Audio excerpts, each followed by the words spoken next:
Boa noite para os alunos que estão presentes. Bom dia para você que está nesta manhã acessando a aula da Escola Bíblica Dominical e você que vai participar em algum outro momento que seja tremendamente abençoado esse tempo de você crescer na palavra de Deus.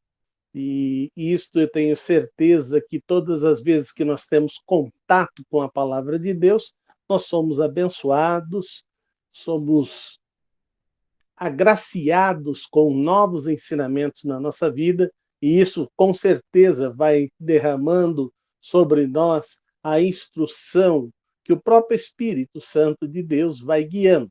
Hoje nós vamos trabalhar sobre a graça de Deus, mundo e suas ações.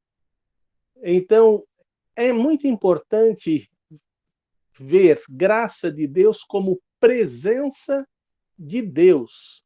E para que a presença de Deus esteja em nossas vidas, é necessário, como Jesus já nos ensinou na lição passada, é necessário que você possa se esvaziar para que ele possa lhe encher com o Espírito Santo de Deus. Isso, com certeza, será uma bênção na sua vida e você vai poder crescer tendo a presença do Senhor cada vez mais. Vamos falar com Deus nesse momento? Vou pedir que o pastor Cristiano abra o seu microfone e nos fale, nos dirija a Deus nesse momento. Vamos orar. Pai, obrigado por este tempo na tua presença, esse tempo de estudo da tua palavra. Pedimos que fale ao nosso coração neste momento desta aula, Senhor. Pedimos que o que aprendermos do Senhor possamos colocar em prática em nossas vidas também, Senhor. Use o pastor Silvio Júnior para a ministração dessa aula e abençoe os demais alunos aqui presentes. Em nome de Jesus. Amém. Amém. Lucas, no capítulo 16, no versículo 13, vai dizer o seguinte: nenhum servo pode servir a dois senhores, pois odiará a um e amará o outro, ou se dedicará a um e desprezará o outro. Vocês não podem servir a Deus e ao dinheiro. Assim, ele está dizendo, você não pode servir a Deus e as coisas do mundo. Aí você pode dizer assim, mas o mundo não foi Deus que criou? Sim, mas lembre-se que ele nunca disse para você servir o mundo ou tornar o mundo seu senhor. Ele sempre disse para que você pudesse contemplar e você pudesse aproveitar de tudo isso que Deus criou para nós. Não permitir que ele venha colocar julgo sobre sua vida. Para e pensa um pouquinho. O mundo tem esse poder de colocar julgo na nossa vida? Muito bem. Como que você começa o seu dia? Abra o seu microfone e compartilhe conosco. Você acabou de acordar. Suas primeiras ações. Abrir os olhos. É uma boa coisa. Agradecer a Deus pelo dia, tomar um copo de água, tomar o café da manhã e seguir na nossa rotina, nas nossas atividades diárias. Uhum.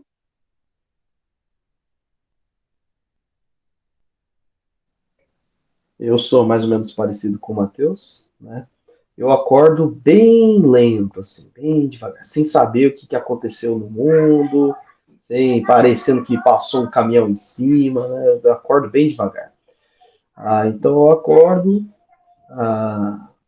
às vezes eu vou lá ao banheiro, lavo o rosto, depois vou para a mesa da sala de jantar, aí oro, tomo o meu café da manhã, e aí depois disso vou com as outras atividades, né? Vou fazer exercícios, vou tomar um banho, e aí aí eu já estou mais desperto, aí eu posso ter o meu tempo de devocional, logo depois disso daí.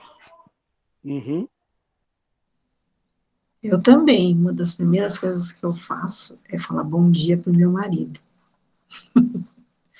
Mas também faço isso, me levanto, faço aquilo que precisa ser feito quando você acaba de acordar, E depois também, quando está mais desperta, aí a gente faz o nosso culto doméstico e segue o nosso dia. Muito bem. Vocês três disseram que vocês começam buscando a presença de Deus. Logo, a graça de Deus se manifesta na vida de vocês logo pela manhã. Mas vamos comparar isto com o mundo. Quantos por cento do mundo fazem estas ações?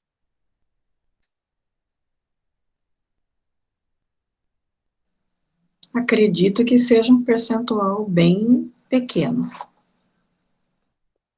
É uma verdade. É um percentual pequeno que faz isto, porque muitas pessoas, eles não acordam, eles caem da cama. Eles querem aproveitar até o último instante para dormir e quando o despertador toca é aquela correria do dia. Então, alguns até fizeram uma opção bem econômica, tomando só um pretinho.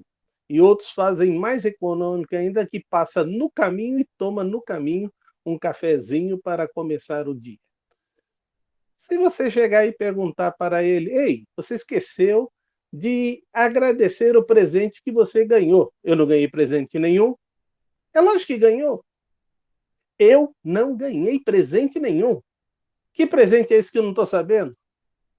Este dia é um presente de Deus. Ah, como é um presente de Deus? É segunda-feira, cara. E aí você vai ver um monte de gente colocando as suas prioridades o tempo todo na vida em diante. Aqui está falando que a Igreja Batista levantou a mão. Desculpa, foi eu, só que eu usei o perfil errado. Estou usando. Pois não, pastor. Olha, eu ouvi recentemente uma ilustração de uma dessas pessoas que trabalha com motivação, e ela, vou de novo brincar com o Matheus aqui. O Matheus é sempre a gente que brinca com ele na aula aqui. Matheus, Sim. se você, se eu te desse R$1 milhão hoje, como é que você acordaria amanhã? Eu já ouvi essa brincadeira, essa frase. Não vai, Mas vai, logicamente, né, falam que a gente acorda mais feliz dessas coisas. E por que não acordar todo dia assim feliz, né? Sendo que a vida vale muito mais do que 1 milhão. A brincadeira era a moça, ela faz a pergunta, né? Se eu te desse R$1 milhão, você ia acordar triste ou feliz? Aí o pessoal responde, feliz. Bom, obviamente, você se lembrasse agora que acordou com R$1 milhão na conta, você ia acordar feliz. Agora, e se eu te desse R$1 milhão, mas eu diria que você não vai acordar amanhã? Então, amanhã você estará morto. Você prefere R$1 milhão ou você prefere acordar amanhã? Olha, acho que a grande maioria vai falar, prefiro acordar amanhã. E ela fala, então, acordar no dia seguinte vale mais do que R$1 milhão? Aí a pessoa até fala, né? Vale mais que 10 milhões. Então, por que a gente não acorda direito? Então, para a gente entender que o dia seguinte tem um valor incalculável. E a gente acha que não, que o dia é um dia horrível para se acordar.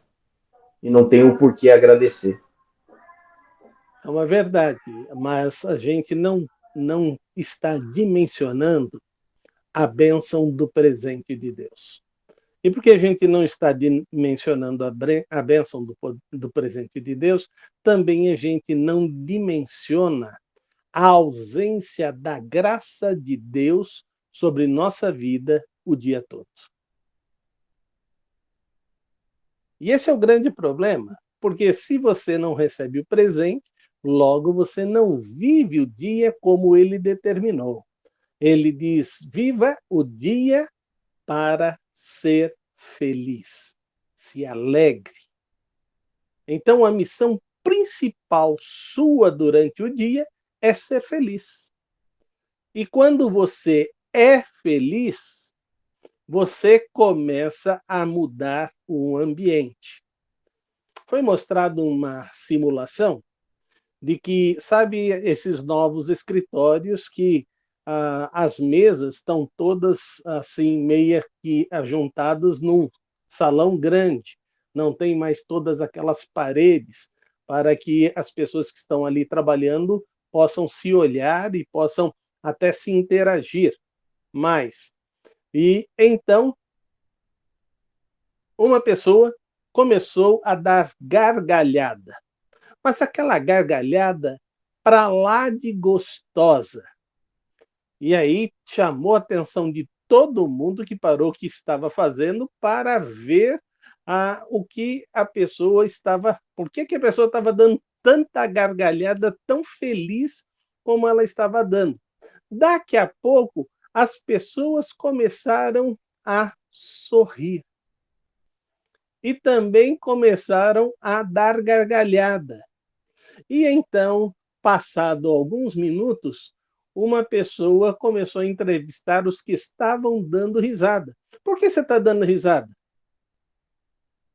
A maior quantidade de respostas foi porque eu senti influenciado pela gargalhada que ele estava dando, que era tão gostosa. Então, você pode mudar o ambiente com a sua felicidade. Eu me lembro muito bem, quando eu mudei para o prédio onde meu pai é que tinha um apartamento, a igreja alugou esse apartamento, e então, passado aí umas 2, 3 semanas que a gente estava já no prédio, morando lá, eu desci no elevador e tinha uma senhora, né, uma jovem senhora. E eu disse, bom dia. E ela não respondeu absolutamente nada. Aí daqui a pouco ela virou para mim, o senhor falou comigo? Sim, falei. Eu disse, bom dia. O senhor não sabe que aqui no prédio a gente não se cumprimenta? Desculpa, é que eu mudei recentemente, eu não sabia que era proibido se cumprimentar. Não, eu gosto. Então, bom dia. Mas é que ninguém responde os cumprimentos. A senhora vai responder? Vou. Então, eu vou sempre dizer bom dia quando eu te encontrar. Daqui a pouco, todo mundo estava se cumprimentando.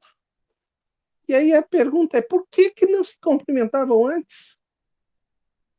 E por que perderam a bênção de morar no mesmo prédio e não ter interação? O meu pai, ao voltar para esse apartamento, ele fez diferente. Ele começou a mandar correspondência para todos os moradores do prédio nas datas especiais cristãs. E aí todo mundo quis conhecer o meu pai. Só que os prédios foram aumentando e agora são 3 torres. Ele mandava para todos os moradores das 3 torres. E as pessoas agora, nesse último ano, não receberam essa carta por causa da situação que vivemos. Aí, então, o zelador, que é o mesmo há muitos anos, desde o início do prédio, ele disse, o pessoal sentiu falta da carta que não chegou. Então, é uma situação que a gente tem que entender que estamos aqui para mudar esta situação. E os textos de hoje vai trabalhar sobre essa graça de Deus e como o mundo age. Uma das coisas é, você não se preocupa com o que acontece com os outros. Por isso, o Senhor vai contar uma parábola que está em Lucas 15, nos versículos de 4 a 7. Por favor, alguém abra a sua Bíblia e leia para mim. Lucas 15, versos de 4 a 7. Que homem dentre vós, vai, irmã Emílcia, tendo 100 ovelhas e perdendo uma delas, não deixa no deserto as 99 e não vai após a perdida até que venha a achá-la? E achando-a, a põe sobre seus ombros, gostoso, e vindo à casa, convoca, ajunta os amigos e vizinhos, dizendo-lhes: Alegrai-vos comigo, porque já achei a minha ovelha perdida. Digo-vos que assim haverá alegria no céu por um pecador que se arrepende, mais do que por 99 justos que não necessitam de arrependimento.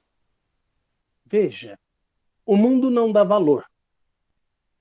Agora nós não temos mais a nota de R$ 1, né? Ou a moedinha de R$ 1 já é uma coisa que está ficando cada vez mais rara. Ainda existe a moeda, mas a nota quase que saiu de circulação.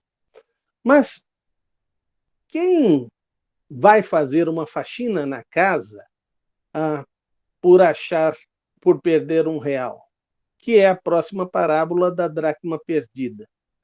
Era um recurso financeiro, que era uma moeda de prata, que em algumas situações era equivalente a um denário romano, não que fosse no mercado, mas para Roma, como eles conquistaram, então eles desvalorizaram a dracma, que era uma moeda grega. Então, mas era equivalente no mercado fora a dracma e o denário, que seria o salário de um dia. E então ele está dizendo primeiro aqui sobre esta situação de uma pessoa que tem 100 ovelhas e perdeu uma ovelha. Ele deixa as 99 em segurança e vai atrás desta que se perdeu. O interessante é que, quando ele encontra, ele tem motivos suficientes, tanto da ovelha quanto da moeda perdida e encontrada, para achar. E é interessante que Jesus vai trabalhar nestas duas parábolas dizendo quase que a mesma coisa. A primeira, ele diz: digo-vos que assim haverá alegria nos céus por um pecador que se arrepende, mais do que por 99 justos que não necessitam de arrependimento. Então, esta é a situação que Deus está colocando. Por quê? A palavra de Deus diz que a minha vida e a sua vida, para Ele, tem um valor que não dá para ser mensurável. Ainda que oferecesse toda a riqueza do mundo por sua vida, Mateus, para Deus a sua vida é mais importante. Por isso que ele envia Jesus para morrer na cruz por você, por mim, por cada um de nós, por cada um dos filhos de Deus. E não é por todos os filhos de Deus, porque a salvação chegou em tempos diferentes e individualmente para cada um de nós. Por isso que essa experiência de entregar a vida a Jesus, ela é ímpar. Ela não se repete. Eu tenho 8 irmãs, né?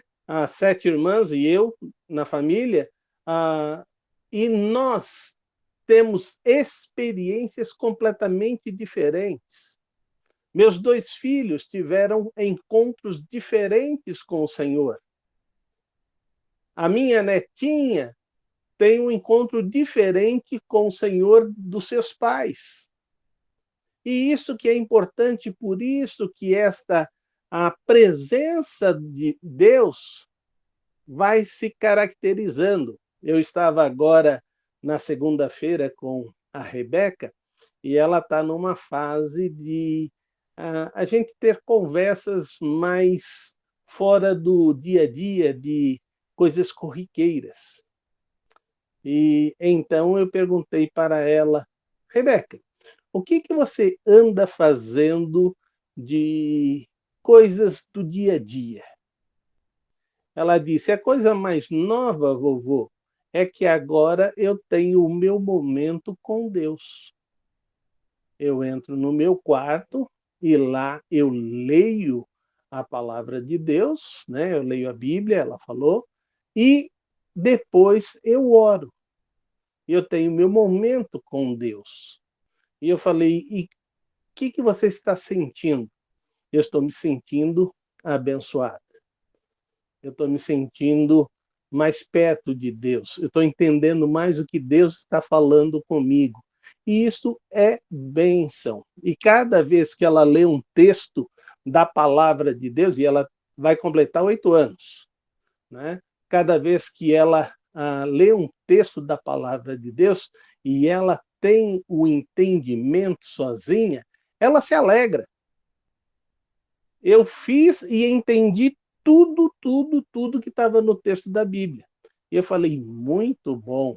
Isso significa que você está tendo uma compreensão de tudo aquilo que está sendo dito. Então, tanto essas duas parábolas vai dizer a possibilidade de perdermos coisas, ela existe. Mas o desejo de ir buscar estas coisas é muito importante. E mais importante é de nos alegrarmos. Né? O Cristiano estava falando: se eu te der 1 milhão, você vai ficar feliz? Não, eu vou ficar mais feliz. E eu não preciso de 1 milhão, não. Esse mês, na segunda-feira, eu entrei no banco. Quando eu entrei num banco, eu estava esperando olhar lá o saldo negativo e, de repente, eu tinha o saldo positivo. Né? E aí eu olho: por que o saldo está positivo? É que nesses quase 40 e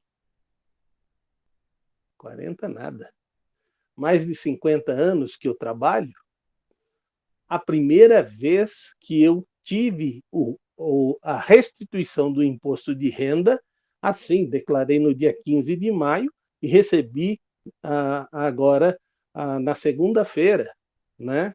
Então, para mim foi algo assim no primeiro lote, isso nunca aconteceu.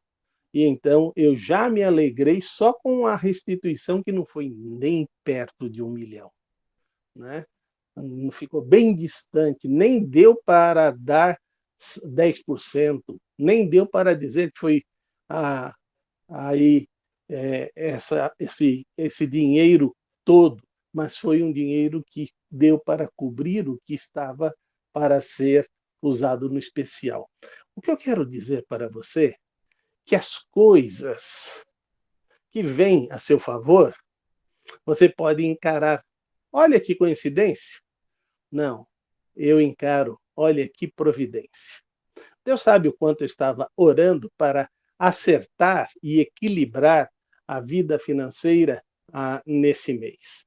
Porque seria um mês especial pelo gasto que nós tivemos, pelas coisas que somaram, que são despesas que começam logo no início do ano e você vem gerenciando para ir acertando essas coisas no decorrer dos meses seguintes.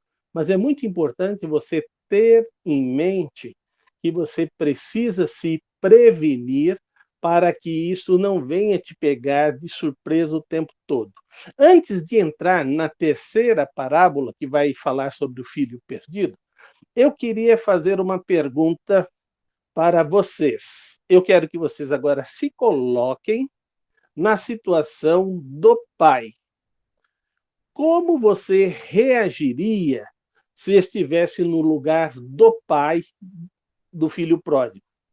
Seu filho chegar para você e falar tudo que o filho caçula falou e depois falar tudo que o filho mais velho falou.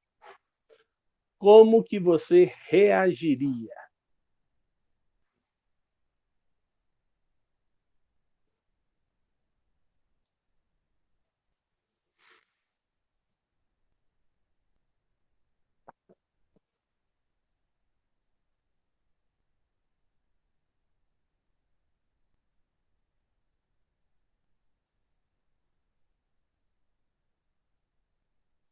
Vocês não acharam mais o botão do microfone, é?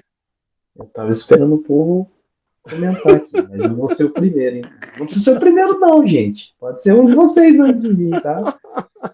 Aí Mas depois tá eles bom, falam, vai. vamos lá. Aí ele já respondeu tudo, ficou difícil. Então, tinha que deixar eu por último.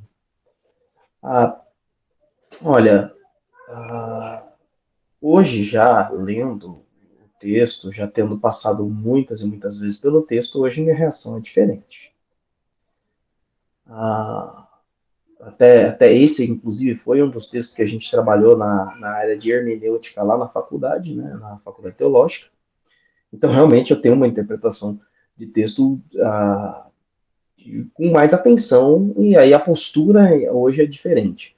Mas antes de ter mais trabalho com esse texto, a minha postura seria muito semelhante à do filho mais velho.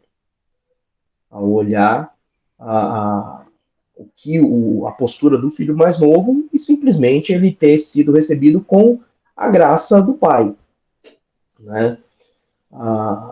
Que foi muito além do... Bom, é justamente a graça. Ele recebe sem mérito algum. Pelo contrário, ele só tem deméritos. Né? E é isso. Isso é uma das coisas que ofende o filho mais velho. Tem mais coisa, mas aí eu vou deixar o pastor Salavi comentando ali. Então, mas antes de ter estudado mais a fundo esse texto, eu diria que teria sido uma postura semelhante à do filho mais velho. Mas deixa eu voltar à pergunta. Você é o pai, você não é o filho. Como que Ah, você reagiria com seu filho fazendo isso, tanto mais novo quanto mais velho? tá, entendi. Não, hoje na postura de pai eu agiria igual ao pai. Por mais que o filho mais velho, o filho mais novo, não merecesse, o pai que ama ao seu filho, ele não quer que o seu filho morra, ou ele não quer ter o seu filho perdido. Então, eu tô pensando, eu tenho duas meninas, uma mais velha e uma mais nova. E eu receberia da mesma forma. E falaria a mesma coisa para a mais velha.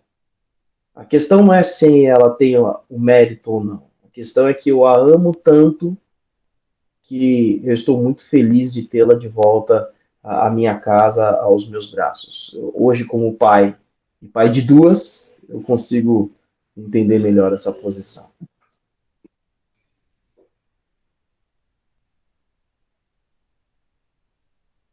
Bom, como não vi ninguém mais abrindo o microfone, Esse povo está medroso, pastor. O povo está medroso. O Matheus está falando, eu não sou pai ainda, então não tem essa resposta. Não, tem sim. A resposta todos nós temos. Eu devo dizer o seguinte, o Cristiano nunca pediu a herança dele, porque se pedisse também não ia dar. Né? Então, esse é o primeiro ponto. Herança, eu diria para ele, só se eu morrer. Antes de eu morrer, sem chance de você pegar a grana. Né? Mas eu estou precisando. Continua precisando.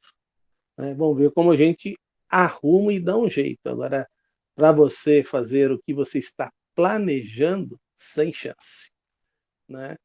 Essa situação. Já com relação à volta, eu não teria problema nenhum de reconciliar com o meu filho, porque eu me reconcilio com as ovelhas, que fazem coisas muito piores do que os meus filhos, e a gente se reconcilia. Se eu reconcilio com as ovelhas, logo que eu vou reconciliar também com os meus filhos. Se eu morreria pelas minhas ovelhas, eu nem pensaria outra coisa com relação aos meus filhos.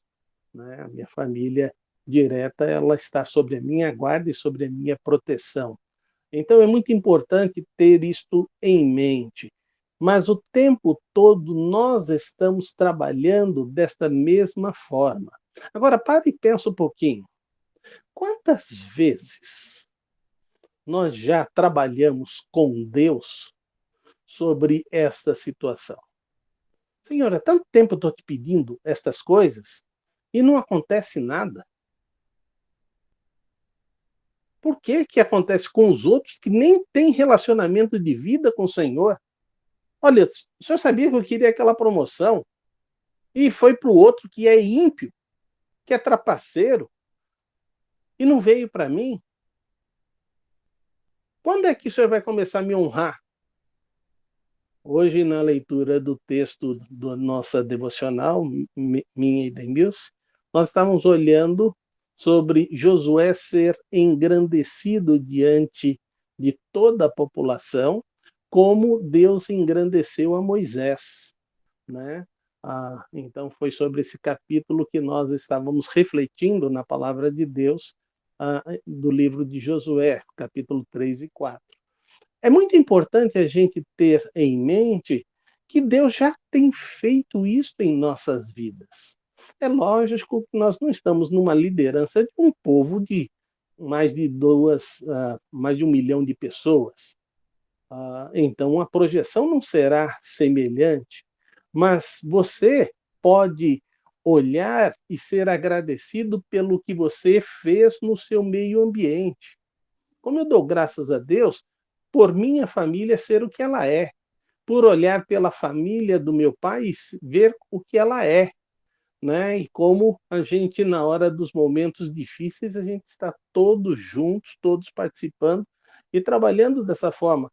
Então, é muito importante termos isto em mente, e tudo isso só acontece porque é a graça de Deus operando na vida de cada um de nós. Quando todos nós começamos a seguir para esta mesma graça, para essa mesma bênção, nós podemos então glorificar a Deus e dizer para Ele como somos agradecidos. Então é muito importante você trabalhar sobre isto. E aí Jesus vai contar agora uma parábola que começa no versículo 11 e vai até o final do capítulo. E ele vai dizer sobre este filho mais novo, que diz para o pai, no versículo 12, dizendo: eu quero a minha parte da herança.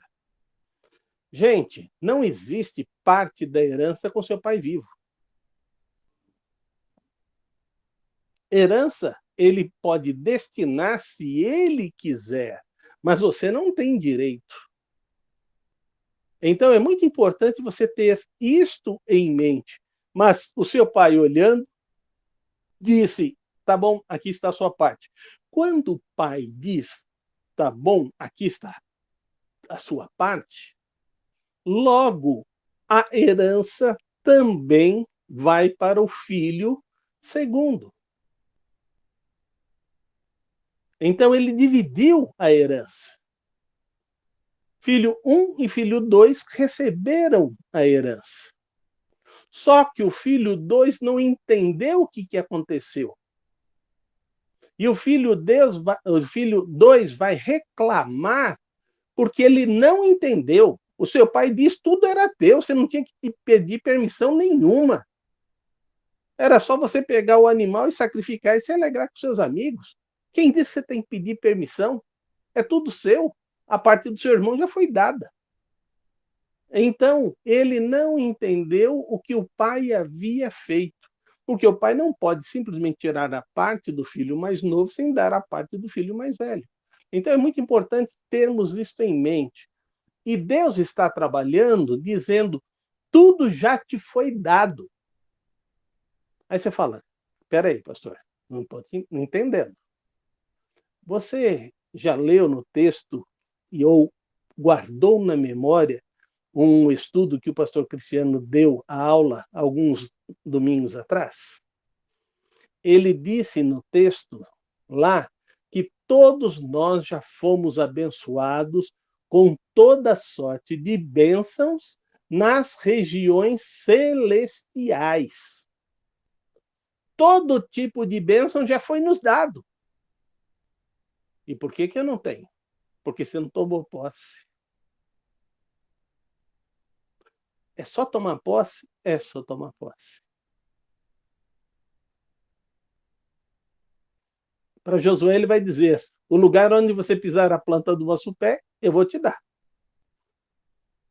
Então tá bom, obrigado, Senhor.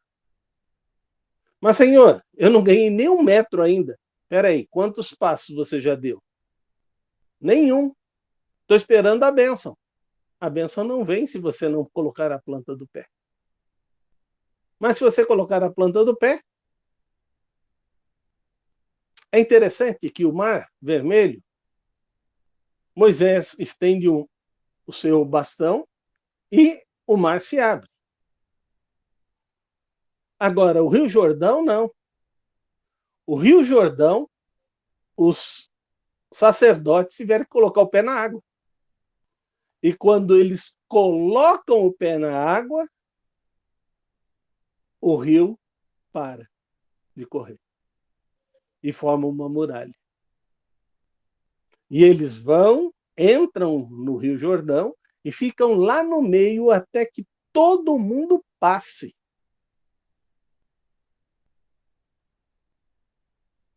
Eu fico imaginando quanto tempo a gente vai conseguir sustentar esse rio parado. Eles não iam sustentar nem um segundo, porque não eram eles que estavam sustentando, mas era Deus. E aí, então, quando é pego as 12 pedras, e então sobe todos os sacerdotes, assim que o último tira o pé da água, o rio volta a correr. Sabe, queridos, a gente tem que entender que esta é a presença de Deus na nossa vida e é isso que Ele tem prometido para nós. Essa graça é constante. Mas quando a gente está com tudo aquilo que veio para as nossas mãos, é bom a gente pensar um pouco. E aquele jovem não pensou. E sabe o que aconteceu quando ele gastou todo o dinheiro? Veio uma grande fome em toda aquela região. Hoje nós estamos numa economia globalizada. Acontece alguma coisa lá na China, desarticula todas as bolsas mundiais. E você que tinha os seus recursos financeiros investidos em ações, de repente as suas ações que valiam muito param de valer e você perde uma grande soma de dinheiro. E se você se desesperar e tirar o seu recurso agora, aí você de fato perdeu todo o seu recurso. Mas o mercado, como ele perde, ele também, passo a passo, vai se recuperando. E é isso que a gente tem que entender, que aquele jovem não se preparou para isto. E ele, então, único, e é interessante que Jesus, ao contar essa parábola, ele está contando para judeus que odeiam porcos. Mas ele diz, o único serviço que sobrou naquela região foi apacentar porcos, porque ninguém queria apacentar porcos. Mas também ele não tinha alimentação. E aí ele desejava comer da fruta que caía para se alimentar. E aí eu fui olhando os textos bíblicos, e numa das versões diz a fruta de carambola. Alfarroba é igual à fruta de carambola. E ele disputava para que antes que os porcos comessem, ele pegava e comia esta fruta para poder se alimentar. Então, é muito importante ver esta situação. E só lá no fundo do poço é que ele se recorda de tudo que ele desperdiçou. E aí eu vou pedir que abram a sua Bíblia em Lucas 15, começando no versículo 17, até o versículo 24.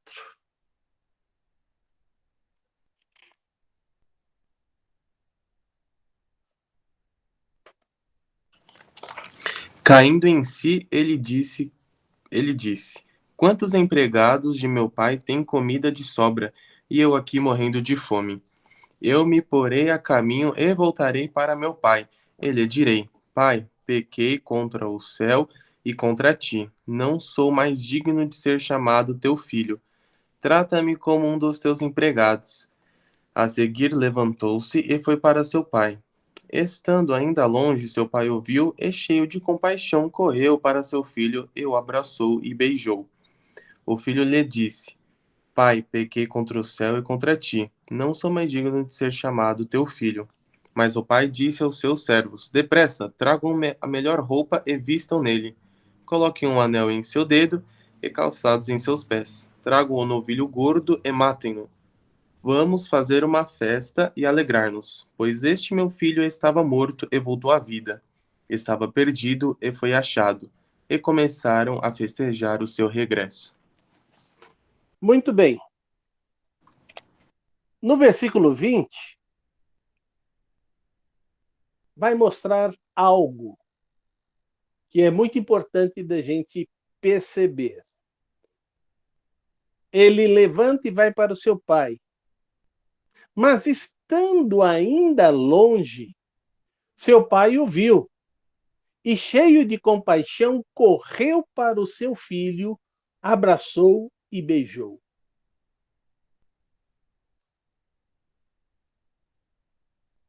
A minha pergunta é: em que momento iniciou a compaixão do seu pai?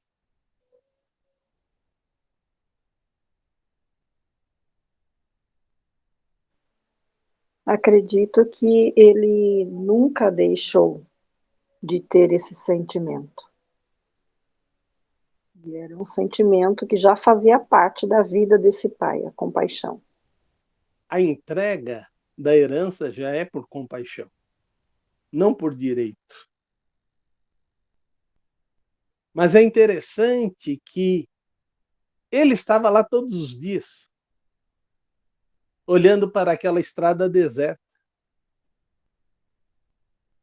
E agora, ao longe, ele vê o seu filho, que estava morto e reviveu.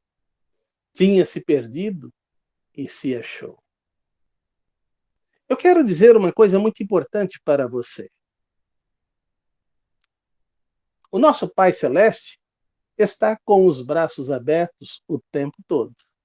Não importa o quanto você se desviou, não importa o quanto você se afastou, não importa o quanto você foi ingrato, não importa o quanto você desonrou, Ele sempre está pronto a te receber e, quando você suplicar o perdão, a te perdoar.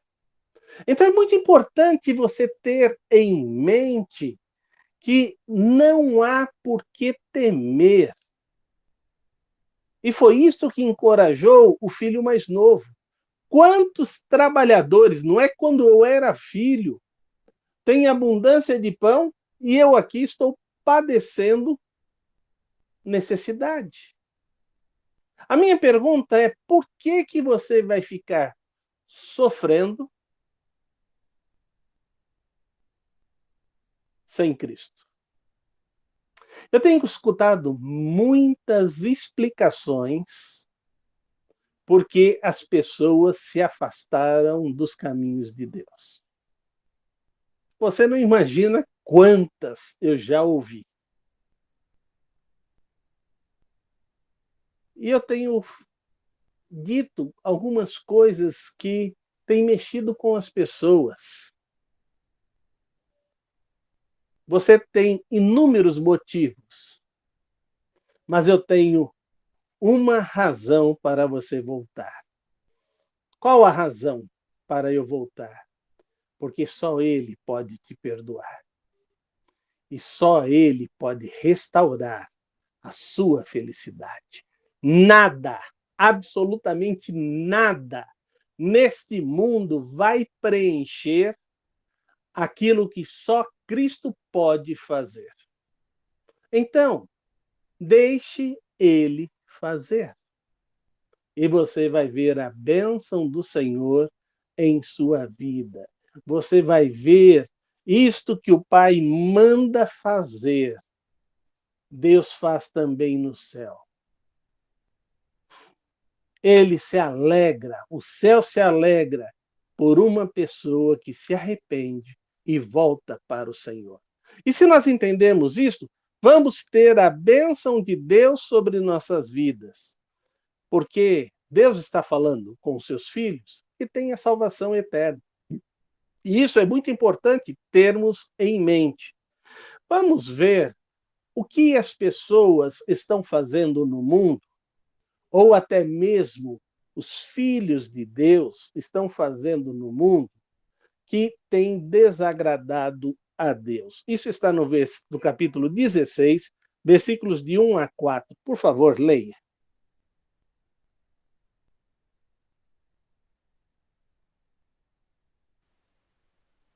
Jesus disse aos seus discípulos: O administrador de um homem rico foi acusado de estar desperdiçando seus bens.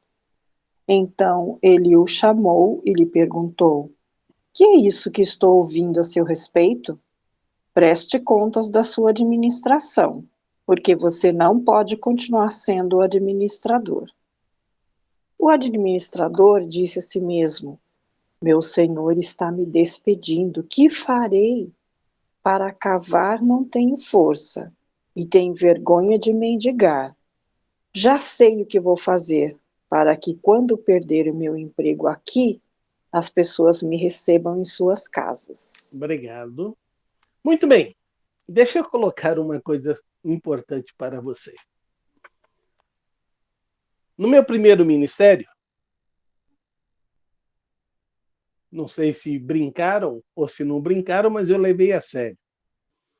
Falaram: pastor, tem uma bicicleta aqui, é o veículo pastoral, pode se divertir. Eu falei: ok.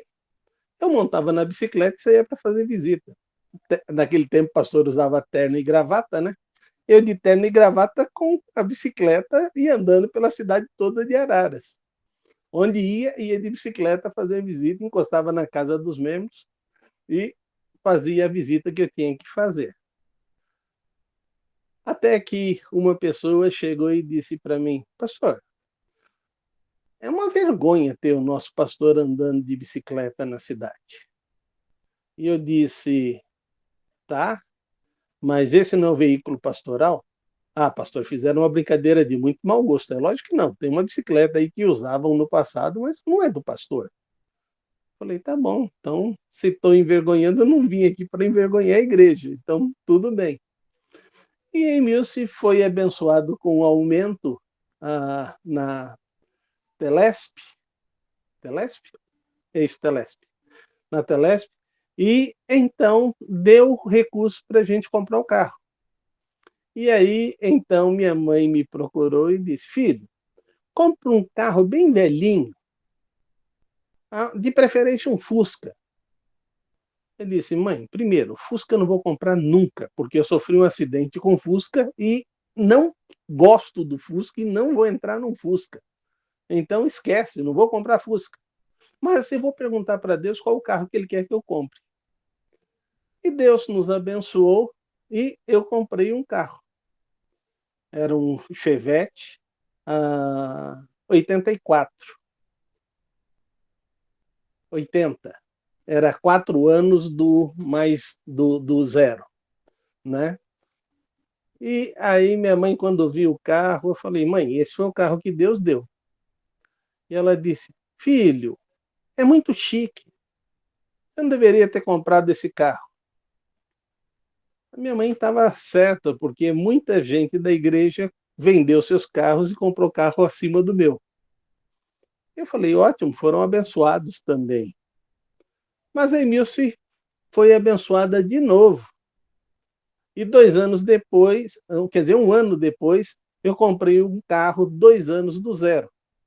Também era um Chevrolet, mas era um Chevrolet preto, muito bonito. E aí todo mundo trocou de carro também. E eu fiquei a perguntar: se todo mundo trocou porque receberam bênçãos do Senhor, amém. Mas eu comecei a perceber que algumas famílias entraram em dívidas. E aí tive que trabalhar com estas famílias.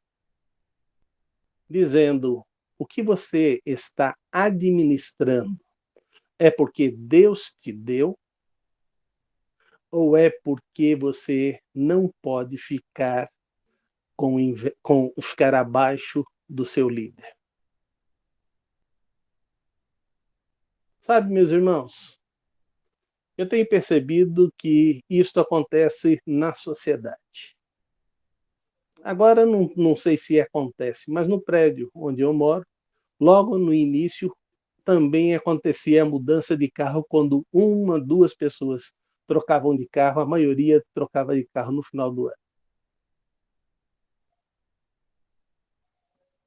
A preocupação que eu tenho é, se somos mordomos, por que não pedimos ao Senhor direção sobre aquilo que estamos prontos para investir?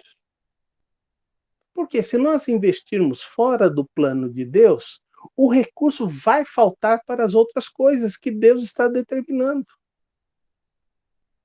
E será muito mais difícil você disponibilizar um bem de Deus para ele se é sacrificial para você.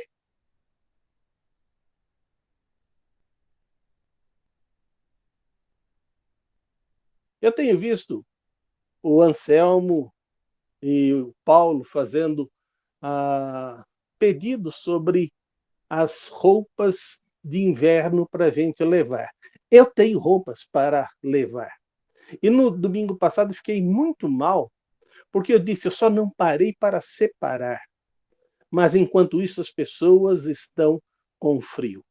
E quando ele disse que 5 pessoas não puderam trocar de roupa porque não tinha mais roupa para dar, eu falei, por minha culpa.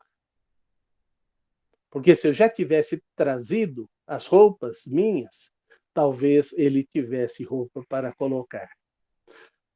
São coisas que ficam apertando no meu armário, eu não vou mais usar e fica só ajuntando tecidos. Então, gostaria que você parasse e pensasse, somos mordomos fiéis ou infiéis das coisas que Deus está colocando na nossa administração? Eu espero que a palavra de Deus esteja nos ajudando a refletir. Nossa igreja tem dito, você tem a oportunidade de ajudar na cesta do amor. Quantas vezes eu vou no supermercado e eu não compro as coisas que eu deveria ter comprado para a cesta? Mas mensalmente eu vou no mercado. Para mim era fácil quando o Márcio era tesoureiro, porque eu simplesmente colocava o dinheiro na conta e quando o Márcio ia no mercado, ele comprava a minha oferta em mercadoria. E a Emilce me fez a pergunta, o que nós estamos dando? Eu falei, não sei, eu estava dando o dinheiro e o Márcio comprava. Então eu não sei o que ele estava comprando. Mas a gente vai ver o que está faltando e a gente compra o que está faltando.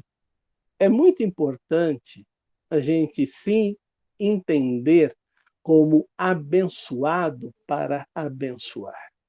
E isso é uma verdade. Deus tem nos abençoado.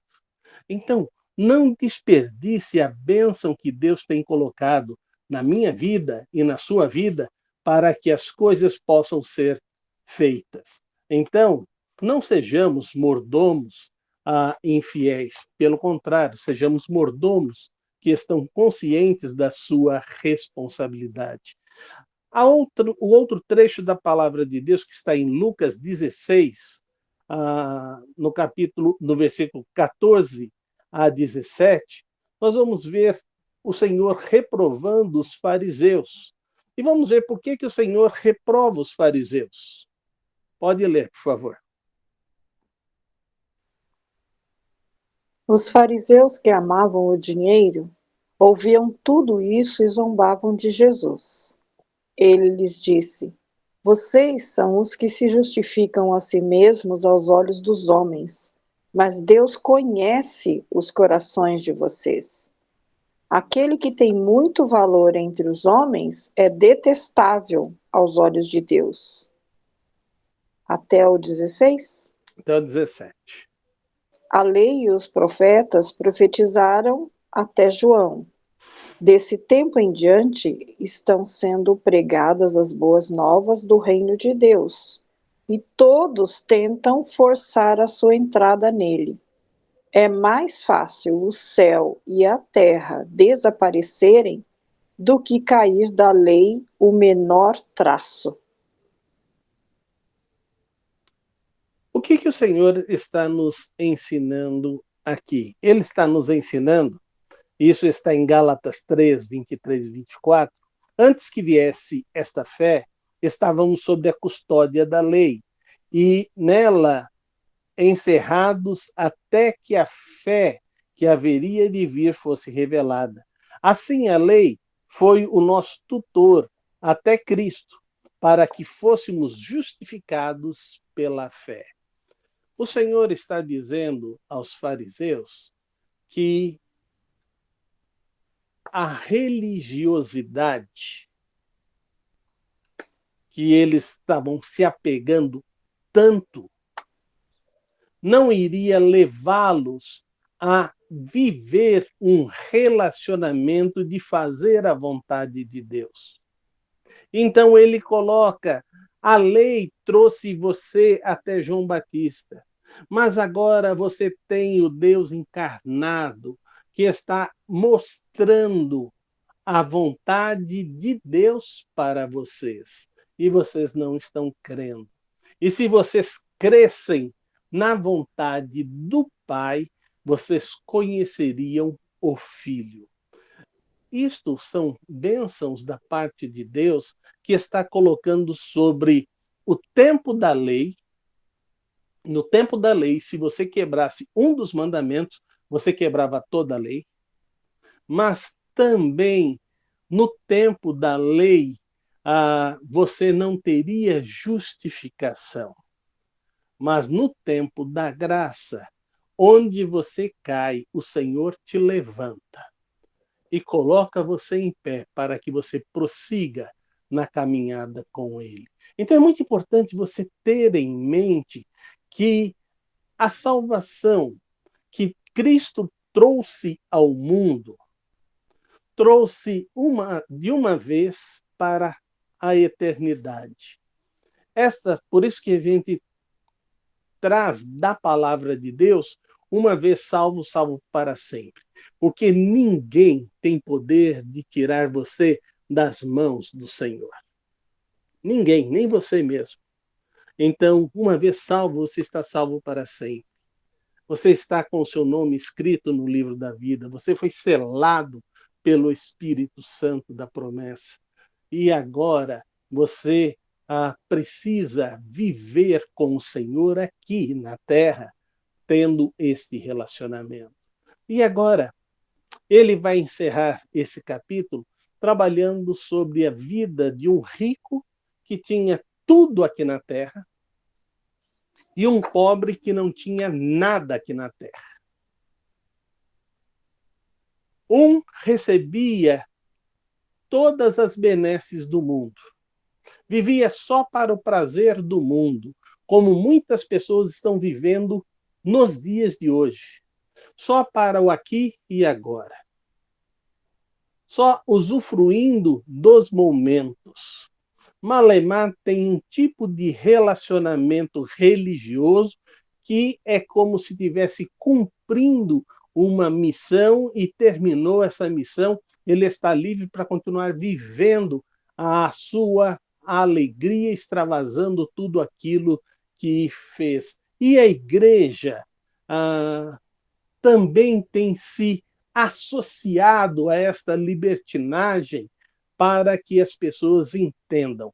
Não só a Igreja Católica, mas as igrejas evangélicas também estão indo na mesma linha, como dizendo que a gente pode ter festa da carne sendo filho de Deus. E, na verdade, o Senhor tem nos chamado para nos santificar, para vivermos um relacionamento com Ele, buscando a sua face, não para ficar extravasando no mundo e simplesmente se arrepender com uma oração, mas é viver um compromisso de vida com o Senhor para fazer a diferença no mundo, sendo a luz do mundo e o sal da terra. Então é muito importante que você pense qual é o seu compromisso. E então morre o pobre, mas também morre o rico. Um se encontra nos braços do pai Abraão, que seria Deus, e o outro vai para o Hades, que seria o inferno. E a palavra de Deus agora coloca para nós esta situação. Um em desespero e o outro debaixo do gozo da presença do Senhor. E então, este que está no Hades olha e tenta livrar o seu sofrimento. Pede apenas uma gota de água para refrescar a sua sede. Eu não sei se você já sentiu uma sede tão intensa a ponto de que uma gota de água na ponta do dedo iria saciar a sua sede. Mas foi isso que ele pede. Isso não pôde ser atendido. Depois faz um segundo pedido. Manda que Lázaro vá lá e fale com os meus irmãos. Também não foi atendido. E lá diz, lá estão os profetas, lá está Moisés, que eles ouçam. Eu quero te dizer, você agora tem a oportunidade de compartilhar essa lição. Você está ouvindo e você pode compartilhar. O seu amigo vai ouvir e ele também poderá compartilhar. Significa que pessoas do seu ciclo de amizade terão esta informação e terão o privilégio de fazer uma escolha, de continuar vivendo do jeito que estão vivendo ou passar a viver uma vida dependente de Deus. Se vivermos uma vida dependente de Deus, vamos chegar na presença do Pai e vamos ter esse relacionamento com Ele e vamos viver para glorificar o seu nome. Se não tivermos esse encontro com Deus, vamos continuar vivendo, gastando a nossa vida sem nos preocuparmos com Deus, sem termos a felicidade, sem termos o relacionamento que Deus está propondo para nós. Por isso eu quero lhe desafiar a você entender que você tendo esta salvação eterna, compete você oferecer este presente para todas as pessoas.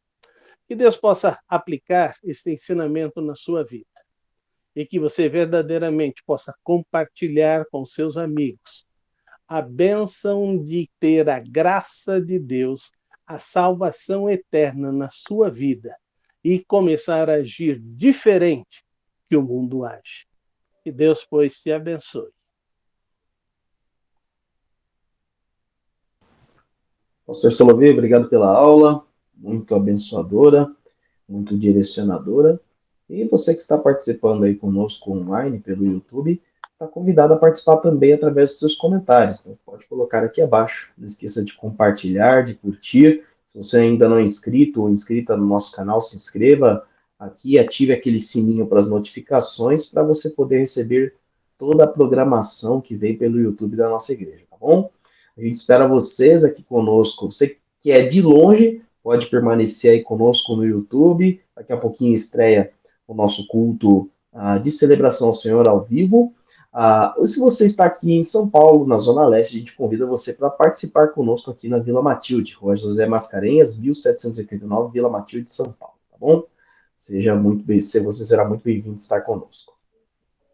Agradecemos muito, pastor Solovê. Que Deus o abençoe e continue a usá-lo. E que nós saiamos da nossa zona de conforto, né? Para compartilhar. Amém.